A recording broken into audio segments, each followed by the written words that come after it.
Hello everyone and welcome to my channel. Today we are going to compare the cast of the upcoming movie Oppenheimer with their real-life counterparts.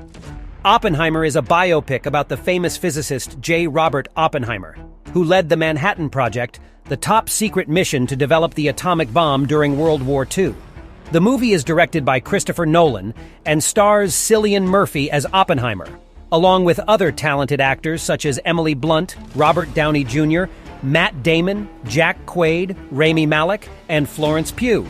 But how do these actors look like compared to the real people they are portraying? Let's find out. First, we have Cillian Murphy as J. Robert Oppenheimer. Oppenheimer was born in 1904 in New York to a wealthy Jewish family. He was a brilliant scientist who specialized in theoretical physics and quantum mechanics. He was chosen to lead the Manhattan Project in 1942, which was based in Los Alamos, New Mexico.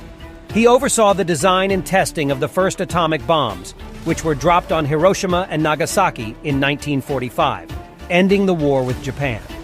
However, he also faced moral dilemmas and political controversies over his role in creating such a devastating weapon. He was accused of being a communist sympathizer and had his security clearance revoked in 1954.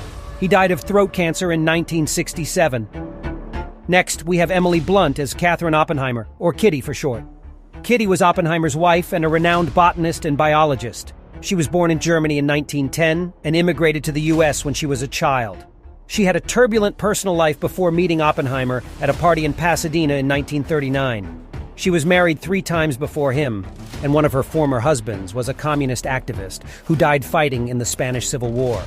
She became pregnant with Oppenheimer's child in 1940, and they married soon after. They had 2 children together, Peter and Tony. Kitty was also involved in leftist politics and social causes, which made her a target of suspicion during the McCarthy era. She died of stomach cancer in 1972. Moving on, we have Robert Downey Jr. as Louis Strauss. Strauss was a philanthropist and businessman who worked with Oppenheimer in the Atomic Energy Commission, AEC, which was responsible for overseeing the development and use of nuclear energy in the U.S. He was born in 1896 in West Virginia to a Jewish family. He served in the Navy during World War I and became a successful financier afterwards. He was appointed to the AEC by President Truman in 1946 and became its chairman in 1953. He was one of Oppenheimer's main adversaries during his security hearing in 1954, where he accused him of being disloyal and untrustworthy. He resigned from the AEC in 1958 after failing to get congressional approval for his nomination as Secretary of Commerce. Next up, we have Matt Damon as Leslie Groves. Groves was a lieutenant general who recruited Oppenheimer to lead the Manhattan Project in 1942. He was born in 1896 in New York to an Army family. He graduated from West Point in 1918 and became an engineer officer afterwards. He supervised the construction of the Pentagon during World War II before taking charge of the Manhattan Project. He oversaw the logistics, security, budget, and personnel of the project, which involved thousands of scientists, engineers, workers, and military personnel across the country. He also selected the targets for the atomic bombings of Japan in 1945. He retired from the Army in 1948 and became a vice president of Sperry Rand Corporation. He died of a heart attack in 1970. Moving on, we have Jack Quaid as Richard Feynman. Feynman was one of the most brilliant minds on the Manhattan Project team. He was born in 1918 in New York to a Jewish family. He was a prodigy in physics and mathematics and graduated from MIT in 1939. He joined the Manhattan Project in 1942 and worked at Los Alamos under Oppenheimer. He contributed to the theoretical aspects of the bomb design and also performed various practical tasks such as fixing machines, cracking safes, and playing pranks. He was known for his curiosity, creativity, and humor. After the war, he became a professor at Cornell and later at Caltech. He won the Nobel Prize in Physics in 1965 for his work on quantum electrodynamics. He died of cancer in 1988. Next up, we have Rami Malek as David Hill. Hill was also part of the team of scientists at Los Alamos Laboratory. He was born in 1915 in New York to a Jewish family. He graduated from Harvard in 1936 and joined the Manhattan Project in 1943. He was an associate in experimental physics during the project and worked on various aspects of the bomb testing and assembly. He also witnessed the Trinity test, the first detonation of an atomic bomb, in 1945.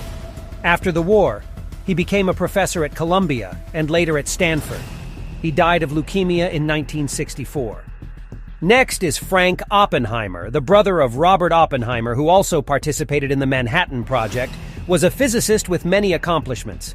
He advocated for the peaceful application of nuclear technology and contributed to the development of the proton linear accelerator after the war. However, his career was hampered by his Communist Party affiliation, which became public knowledge. He later established the Exploratorium in San Francisco. Dylan Arnold portrays him in the film. Next up, Ernest Lawrence, a Nobel laureate and a friend and colleague of Oppenheimer's, met him at UC Berkeley where they both worked. They had a disagreement about the future of nuclear weapons later on. Josh Hartnett plays him in the film. Last but not least, we have Florence Pugh as Jean Tatlock. Tatlock was a renowned psychiatrist and physician who is mainly remembered for being Oppenheimer's mistress. She was born in 1914 in New York to a literary family. She graduated from Stanford in 1936 and became a doctor at UC San Francisco afterwards. She met Oppenheimer in Berkeley in 1936, and they had an affair that lasted until 1943. She was also involved in leftist politics and social activism, which made her a target of surveillance by the FBI. She suffered from depression and committed suicide in 1944. So that's it for today's video. I hope you enjoyed this comparison of the cast of Oppenheimer with their real-life counterparts. Let me know what you think of the movie and the actors' performances in the comments below. And don't forget to like, share, and subscribe for more videos like this one. Thanks for watching.